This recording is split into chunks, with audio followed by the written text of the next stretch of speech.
Welcome back, ladies and gentlemen. It is your boy EXF at EXFGaming, and today I am bringing to you my thoughts on the new banner that will be coming out tomorrow, the new heroes from World of Dawn. And this is a really expected banner for a lot of us. Micaiah, of course, being the main event for this banner. A lot of people have been waiting for her to drop in a banner, and here she is. She will be dropping. Of course, this will be my thoughts. I will be going through the Nintendo Mobiles video, kind of playing and pausing just to get my thoughts on it. I'm not gonna make this full screen because I'm gonna get copyrighted for sure.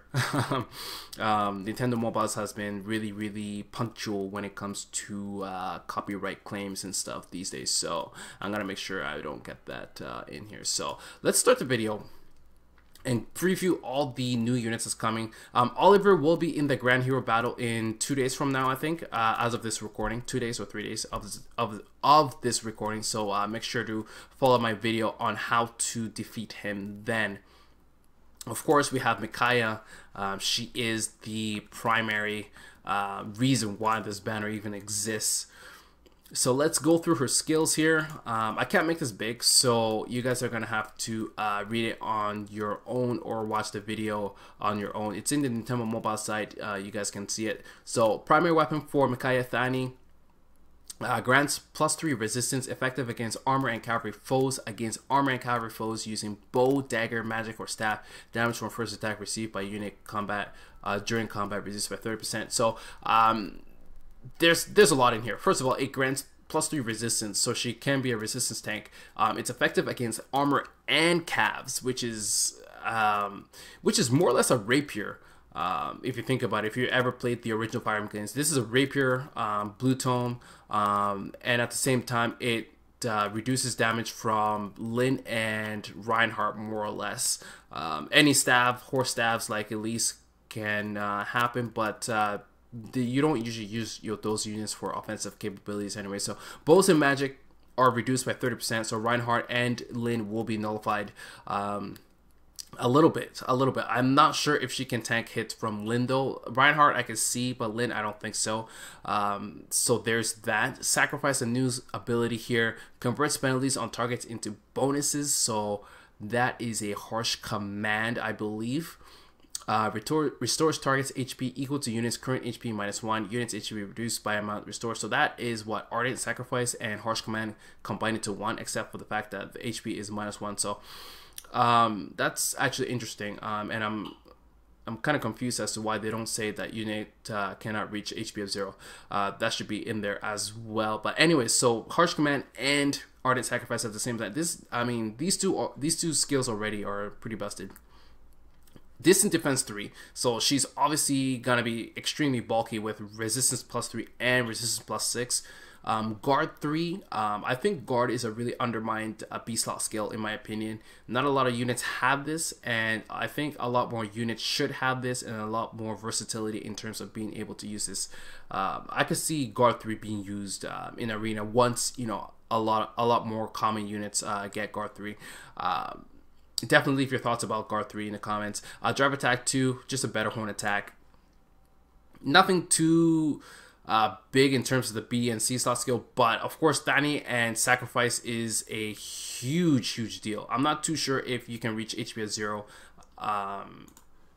We'll see about that. Anyway, so the next unit, Sooth, Ninja, Foot Warrior. We'll see if he is a good unit. Okay, so breaking down everything for Sooth.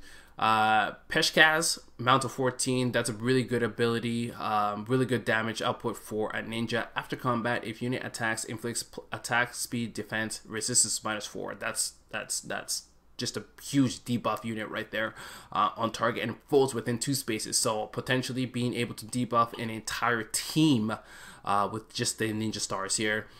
Through the next actions, and grants attack speed, defense +4 on unit and allies within 2 spaces 400. So this is kind of like Matthew's ability, except it just affects every single stat -4 and +4 for unit himself and allies.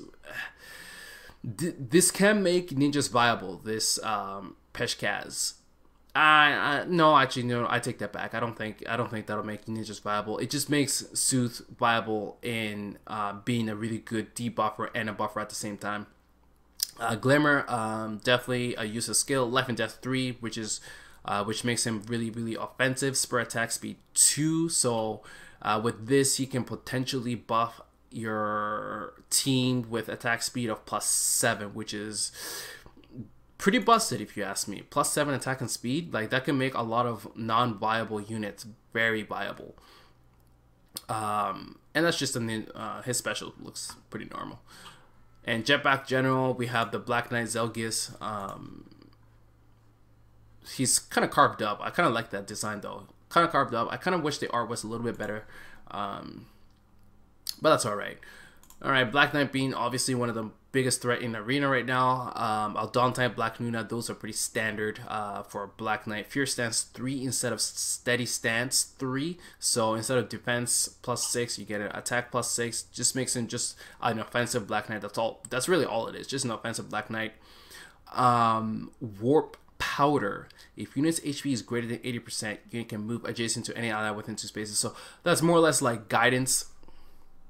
Guidance for Black Knight. This can be a threat. Like I could easily see a team of a regular Black Knight and Zelgius with an armor march. That would make, you know, an armor emblem team even more busted than, I mean, not busted, but more scary. Like you actually have to watch what you're doing in the arena, of course, if you want to actually go on a deathless run. Panic Ploy, I'm kind of glad that another unit got Panic Ploy. Panic Ploy is becoming more stable, especially in arena now, because of, especially against like Horse Emblem teams. Definitely Panic Ploy is really good and able to counter Horse Emblem teams, or even the Armor Emblem teams for that matter. So this is a really solid set right here. Aldontai, Black Luna, Fear Stance 3, Warp Powder, and Panic Ploy. That is a full set right there. I could even see people changing Warp Powder for Advantage. That's not, you know, that wouldn't be, you know, unheard of or crazy to say. So I think most people have already seen Black Luna animation already though. But I like the fact that his helmet is off. Looks pretty nice. And of course we have the new story chapter accompanied by the banner. Pretty nice, pretty nice. And that is the new map here. So I believe we had a map like this in the Oasis map. Yeah, Oasis map, and you got a bunch of let me take this back a little bit. Oasis map and a bunch of trees and stuff. That makes it a little bit tough for mobility, especially for horses. But anyway, that's about it for me. My thoughts are presented here, of course. Let me know your thoughts in the comment section below. Do you like this banner? Are you gonna attempt the banner? I definitely will be attempting this banner. I really want to get all 3 units. Black Knight, Sooth, and Micaiah. I think everybody should attempt, just because for a couple of reasons. Blue tomes are very rare right now, and I think having Micaiah can actually boost your arena teams by a lot, especially because all these units will be the bonus units for the arena next season. So I would suggest anybody who's going to attempt it to go for Micaiah first, and then Black Knight, and then Sooth.